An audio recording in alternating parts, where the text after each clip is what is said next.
ఇక రానున్నది భారాల కాలం. 13,000 కోట్ల లక్ష్యంగా పన్నులు, సెస్సులు ప్రతిపాదించారు. తెరపైకి లాటరీలు, ఆన్లైన్ గేమింగ్ కూడా. ఆశ్చర్యకరం. ఆంధ్రప్రదేశ్లో ఒకసారి కొడాలి నాని ఆయన నియోజకవర్గంలో సంక్రాంతి సందర్భంగా క్యాసినో పెట్టేశారు అంటూ చాలా పెద్ద రాద్ధాంతం చేశారు. మొన్న సంక్రాంతికి ఎలాంటి క్యాసినోలు సాగాయో మనం చూసాం. వైఎస్ఆర్సీపీ హయాంలో జరిగితే నేరం, చంద్రబాబు హయాంలో జరిగితే అది బహుబాగు అన్నట్టుగా చిత్రీకరించేటువంటి పరిస్థితి మనం చూస్తున్నాం. ఇప్పుడు అదే రీతిలో ఆన్లైన్ గేమింగ్, లాటరీలు కూడా ప్రవేశపెట్టేదానికి ప్రభుత్వం ప్రయత్నం చేయబోతోంది. భారీగా వృత్తి పన్ను పెంపు, మద్యంపై 3వ సేల్స్ పాయింట్ వ్యాట్ దరువు, మరోసారి వ్యాట్ పెరగబోతుంది. వినోదం కూడా మోతే, అందుకు తగ్గట్టుగా ప్రభుత్వం కసరత్తులు చేస్తోంది.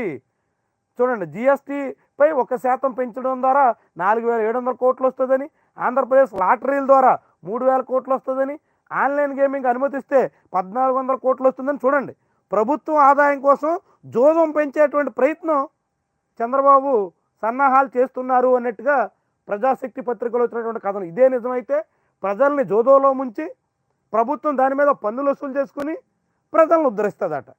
మీరు బాగా మత్తుగా మందు తాగండి, మీ మందుల మీద వ్యాట్ పెంచుకుని ఆదాయం పెంచుకుంటాం, అది మళ్ళీ మీ ఉద్ధరణకే మేము ఉపయోగిస్తాం అని చెప్పడం అంటే ఏమనాలి? మీరు ఆన్లైన్ గేమింగ్ ఆడుకోండి, మీ జేబులు గుల్ల చేసుకోండి, మీరు పూర్తిగా దివాళా తీయండి. ఎంత ఆన్లైన్ గేమింగ్ ప్రభావం ఇప్పటికే ఉందంటే, నరసరావుపేట పల్నాడు జిల్లాలో ఒక విలేజ్ సెక్రటేరియట్ ఉద్యోగి మొన్న పెన్షన్లు పెంచమని డబ్బులు ఇస్తే ఆ డబ్బులు తీసుకుని పరారైపోయాడు. పెన్షన్లు వృద్ధులకి, వికలాంగులకి ఇవ్వాల్సినటువంటి పెన్షన్ డబ్బులు తీసుకుని పరారైపోయారు.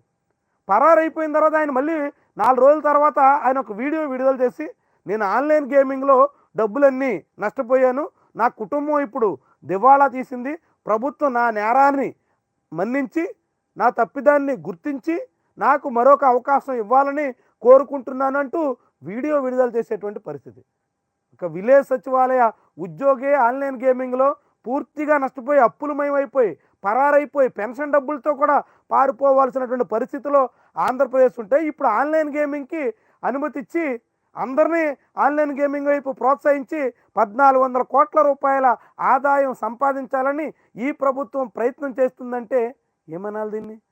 నిజంగా ఇలాంటి ప్రయత్నాలు తెర మీదకి తీసుకొచ్చారంటే చంద్రబాబు ప్రభుత్వం ప్రజల్ని మరింత వంచే ప్రయత్నం చేస్తుందనే భావించాలి.